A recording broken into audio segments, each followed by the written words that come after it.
भाई आज का गेम देख के ना मज़ा आ गया। मतलब इतना कन्विंसिंग परफॉर्मेंस था बार्सिलोना का, इतना सेटिस्फाइंग परफॉर्मेंस था, इतना कंप्लीट परफॉर्मेंस था। अटैक में बहुत अच्छा खेले, इतने सारे लिंकअप प्ले बन रहे थे, फॉर्मेशन भी बहुत अलग था। डिफेंस में अभी भी थोड़ी प्रॉब्लम्स है, लॉन्गले भी इंजर्ड हो गया है। तो पूरे गेम का ना एक इन डेप्थ एनालिसिस करते हैं और कि देखते हैं भाई कि पूरे गेम में हुआ क्या आखिरकार। ठीक है ना। तो सबसे पहले बार्सिलोना का फॉर्मेशन देख लेते हैं। बार्सिलोना ने यूज़ किया था बहुत अलग फॉर्मेशन है, मतलब किसी ने एक्सपेक्ट ही नहीं किया था ऐसा फॉर्मेशन। नॉर्मली अपने को पता है रोनाल्ड कोमन को 4-2-3-1 खेलना पसंद है, बट इस गेम में उसने 4-2-3-1 नहीं खेला। उसने करीब एक 4-4-3 बोल लो या 4-1-4-1 बोल लो, या फिर क्या बोलोगे यार, 4-5-1 बोल लो, जो बोलना है बोल लो, ठीक है ना। बट बहुत ही अलग फॉर्मेशन था। तो जॉर्डी अल्बा खेल रहा था एज यूजुअल अपना लेफ्ट बैक पे, मिनगुएजा और लॉन्गले खेल रहे थे अपने एज सेंटर बैक्स, और डेस्ट खेल रहा था अपना एज राइट बैक। ठीक है। अब उसके आगे यहाँ यहाँ पे है मेन पॉइंट, ठीक है ना। तो फ्रेंकी डियोंग जो है वो अपना डीएमएफ रोल में खेल रहा था। उसके साथ में था पेड्री। पेड्री समझ रहे हो, पेड्री अटैकिंग मिडफील्डर वो बंदा है, लेफ्ट विंग पे खेलता है वो आज डिफेंसिव मिडफील्डर जैसा बन के खेल रहा था आज। पेड्री बहुत ड्रॉप डीप कर रहा था। ठीक है। उसके लेफ्ट साइड में था अपना कुटिन्यो, इमेजिन करो, ठीक है ना। लेफ्ट साइड में अपना कुटिन्यो था, और कुटिन्यो के बगल में था अपना एंटोन ग्रीजमैन, समझ रहे हो। कुटिन्यो के बगल में एंटोन ग्रीजमैन था अपना, और राइट साइड में खेल रहा था राइट विंग पे मेसी, और ब्रेथवेट करेंगे बात उसकी वापस, वो एज एन अटैकिंग प्लेयर खेल रहा था सबसे टॉप पे। तो भाई बार्सिलोना ने जब गेम स्टार्ट किया इतनी इंटेंसिटी दिख रही थी, और इतने ज़्यादा अटैक कर रहे थे प्लेयर्स, क्योंकि सारे के सारे अटैकिंग प्लेयर्स है। कुटिन्यो अटैकिंग प्लेयर है, पेड्री अटैकिंग प्लेयर है, और ग्रीजमैन मेसी ब्रैडफोर्ड तो है ही अटैकिंग प्लेयर। ठीक है ना। तो ऑब्वियस सी बात है कि बहुत ज़्यादा अटैक्स हो रहे थे इन द फर्स्ट हाफ, और सेकेंड हाफ में थोड़ा बैकलैग किया, पर उसके बारे में बाद में बात करते हैं। ठीक है ना। तो गेम स्टार्ट हुआ। मेसी मेसी के परफॉर्मेंस के बारे में बात करता हूँ आज मैं। मेसी ने आज इतनी वर्टिकल पासेस दिए, इतने वर्टिकल पासेस दिए, इतनी थ्रू बॉल्स दिए, आप इमेजिन नहीं कर सकते उसको। मतलब देख के बिल्कुल एकदम मन तृप्त हो गया, मतलब आनंद ही आनंद हो गया पूरा जीवन में। ठीक है ना। मेसी का लिंकअप प्ले जॉर्डी अल्बा के साथ, मज़ा आ गया। फर्स्ट गोल उसी के टाइप उसी से क्रिएट हुआ था, ठीक है ना। मेसी ने इधर से पास दिया है जॉर्डी अल्बा को, जॉर्डी अल्बा अंदर क्रॉस देता है। क्रॉस किसको देता है? ब्रेथवेट को। ब्रेथवेट फर्स्ट टाइम में हिट करता है तो गोलकीपर रोक लेता है, बट सेकेंड टाइम ब्रेथवेट अपने घुटने से गोल मार देता है। ब्रेथवेट का सेकेंड गेम में थर्ड गोल है। इतना बेचारे को चांस ही नहीं मिल रहा था, सब लोग ट्रोल किए जा रहे हैं उसको, ट्रोल किए जा रहे हैं। अरे भाई मौका तो दो उसको, मौका मिला, किया, शाइन किया प्लेयर, ठीक है ना। मौका दिया उसने, मौके में 100% मारा छक्का, ठीक है ना। बिल्कुल मज़ा आ गया देख के। और फिर उसके बाद सेकंड गोल, सेकंड गोल किसने किया? सेकंड गोल ग्रीजमैन ने। इस पूरा गेम में ग्रीजमैन इतने अच्छे फॉर्म में था, इतना लिंकअप प्ले चल रहा था ग्रीजमैन का, इतना डिफेंसिवली वो हेल्प कर रहा था। बार्सिलोना के लिए ग्रीजमैन का बेस्ट गेम है ये, no doubt, no doubt about that. इतना अच्छे से खेला है, और एक नया पार्टनरशिप, एक नया कॉम्बिनेशन अपने को देखने को मिला, मेसी, ग्रीजमैन और जॉर्डी अल्बा का। दोनों तीनों मिल के लेफ्ट साइड में पूरा कहर मचा दिए थे। बहुत ही ज़ोरदार पार्टनरशिप बन गई थी इन तीनों की। और ग्रीजमैन जो था, ग्रीजमैन सबको हेल्प कर रहा था। ग्रीजमैन ड्रॉप कर रहा था, ठीक है, और पासिंग में पेड्री की हेल्प कर रहा था वो। राइट विंग पे मेसी था, वो तो हेल्प कर ही रहा था, क्योंकि सब इतना मूवमेंट था आज, बहुत ज़्यादा मूवमेंट था। मतलब उसी के कारण ओसासुना इतनी स्ट्रॉन्ग टीम है डिफेंसिवली, बट फिर भी वो लोग क्यों लैग किए? क्योंकि बार्सिलोना ने मूवमेंट बहुत किया। और जैसे कि मैंने अपने मैच प्रीव्यू में बोला था कि अगर अपन चांसेस क्रिएट करते रहेंगे तो गोल आएंगे। 20 शॉट्स मारे अपन ने, 20, ठीक है ना। और चांसेस तो कितने क्रिएट किए होंगे पता भी नहीं है मेरे को, बहुत सारे चांसेस क्रिएट हुए। और बात कर रहे थे अपन ग्रीजमैन की, तो भाई ग्रीजमैन का जो गोल था, one of the best goals this season, and I am not even kidding. क्या गोल था! वॉली, उधर से अल्बा ने क्रॉस दिया, ठीक है, यहाँ से हेडर मार दिया उनके कोई तो भी डिफेंडर ने, नाम नहीं पता मेरे को। उसके बाद बॉल आती है सीधा ग्रीजमैन के पास, ग्रीजमैन बिना सोचे समझे मार देता है, बिना सोचे समझे, और गोल हो जाता है। क्या वंडरफुल स्ट्राइक थी, मतलब इतनी इतनी सेटिस्फाइंग थी वो, ठीक है ना, स्ट्राइक की मज़ा आ गया उसको देख के। और उसका ग्रीजमैन ने सेलिब्रेशन भी कर दिया, अपने को पता ही है सेलिब्रेशन मतलब ग्रीजमैन, ऐसा मस्त मज़ा आ गया। और इतना खुश दिख रहा था आज ग्रीजमैन, क्योंकि भाई ऑब्वियसली जब आप इतने लिंकअप प्ले करोगे तो आपकी मेंटेलिटी सुधरेगी और आप एक अच्छे प्लेयर बन पाओगे। अब उसके बाद क्या हो गया ना, उसके बाद 30 मिनट मार्क अपन ने हिट कर दिया था, मतलब ग्रीजमैन के गोल के पहले 30 मिनट मार्क अपन ने हिट कर दिया। अब जैसे ही 30 मिनट मार्क अपन ने हिट किया ना, बार्सिलोना थोड़ी सी स्लो हो गई थी, ठीक है, थोड़ी सी स्लो हो गई थी। अब इसका कारण क्या था?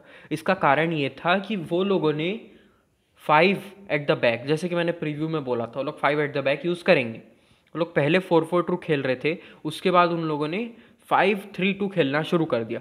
तो 5 एट द बैक उन्होंने किया, तो बारसा को उसको एडजस्ट करने में थोड़ा सा टाइम लग गया। और क्या हो रहा था ना, यहाँ से अपना कौन पुश कर रहा था? Jordi alba. अब जब जॉर्डी अल्बा पुश कर रहा था, तब जो सर्जिनियो डेस्ट था उसकी पोजीशनिंग बहुत ज़्यादा इंपॉर्टेंट हो गई थी, क्योंकि जब जॉर्डी अल्बा पुश किया तो सर्जिनियो डेस्ट इन्वर्टेड फुल बैक बन गया था। अब बहुत लोगों को पता नहीं होगा कि इन्वर्टेड फुल बैक होता क्या है।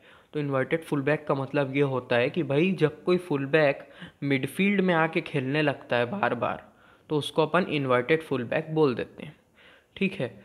तो डेस्ट as an inverted full back खेल रहा था। अब इसके एडवांटेजेस क्या हो रहे थे?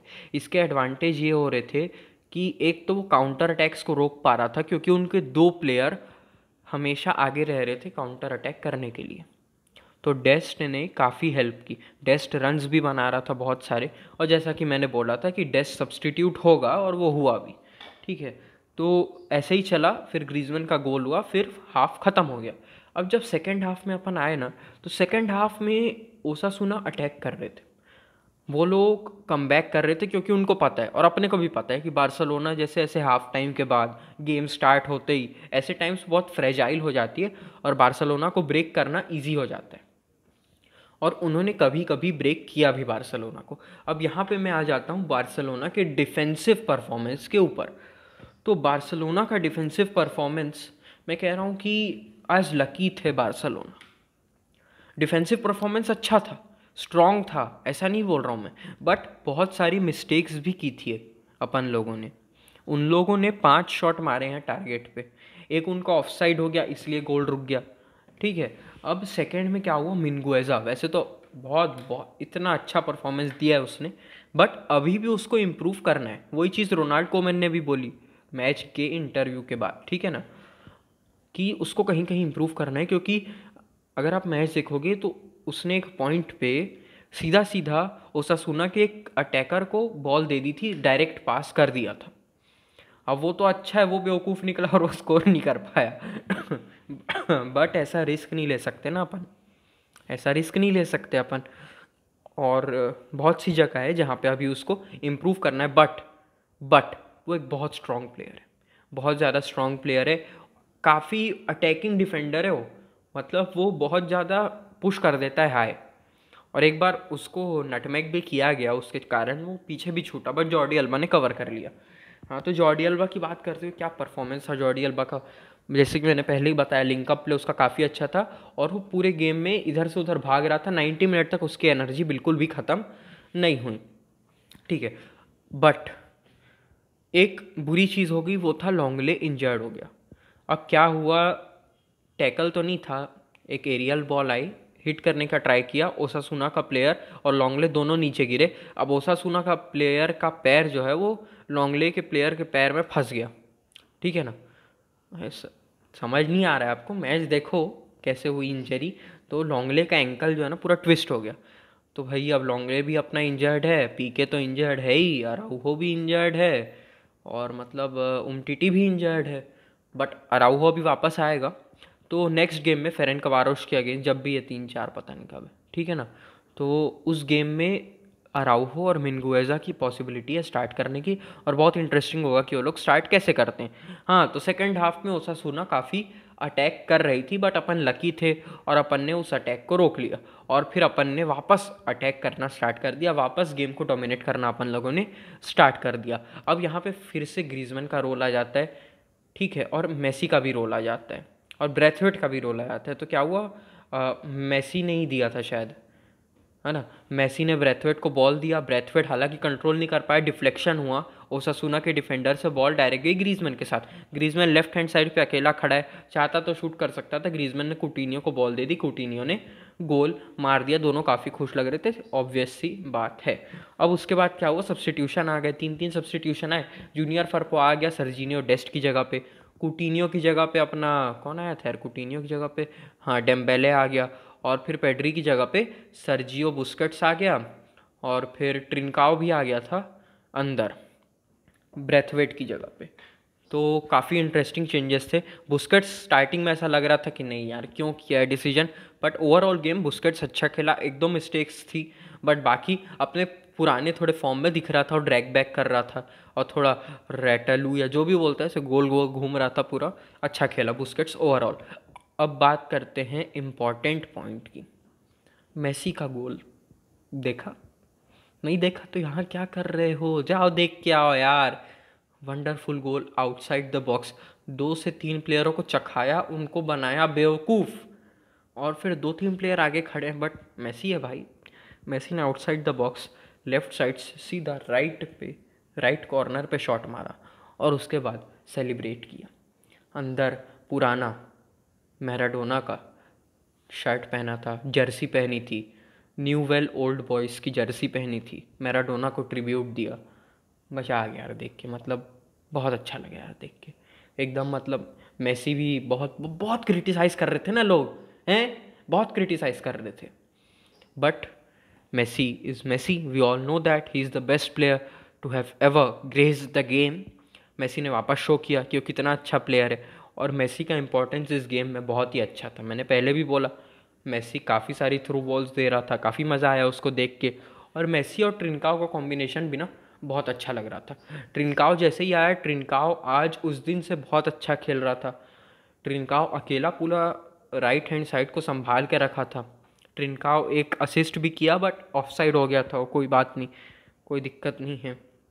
ट्रिनकाओ रन्स ले रहा था, एक इजी चांस मिला था ट्रिनकाओ को, मिस कर दिया, ठीक है, डिसअपॉइंटेड भी लग रहा था पर ठीक है, जीत गए, टीम जीत गई, वो इम्पॉर्टेंट है, बट उसको फिनिशिंग इंप्रूव करनी पड़ेगी क्योंकि अभी तक एक भी गोल नहीं मिला है उसको, जबकि 2-3 चांसेस क्लियर मिल चुके हैं। बट ओवरऑल बहुत ही अच्छा परफॉर्मेंस था, बहुत ही कंप्लीट परफॉर्मेंस था अगर मैं कहूँ। डिफेंसिवली ऑब्वियसली इम्प्रूव करना ही है अपने को अभी भी, और जब डेस्ट चला गया तब डिफेंसिव प्रॉब्लम्स अपनी और सामने आ रही थी। और मिनगू जब फ्रैंकी डियोंग नहीं है सेंटर बैक, में पहले भी बोल चुका हूँ, उसको आगे ही खिलाओ। सेंटर बैक में अगले गेम में शायद अराउहो और मिनगुएज़ा आ जाएंगे तो काफ़ी अच्छा रहेगा उन दोनों को देखना, क्योंकि दोनों बहुत स्ट्रॉन्ग प्लेयर्स है। मिनगुएज़ा शायद थोड़ा अंदर डीप ड्रॉप करे और अराउहो आगे जाए, देखते हैं जो भी होता है, मैच प्रीव्यू में सब बातें करेंगे, ठीक है ना। तो बस भाई इतना ही है, सारे पॉइंट तो मेरे ख्याल से कवर कर लिए मैंने। हाँ चलो यार ठीक है, विस्कायल बारसा यार, मज़ा आ गया गेम देख के आज।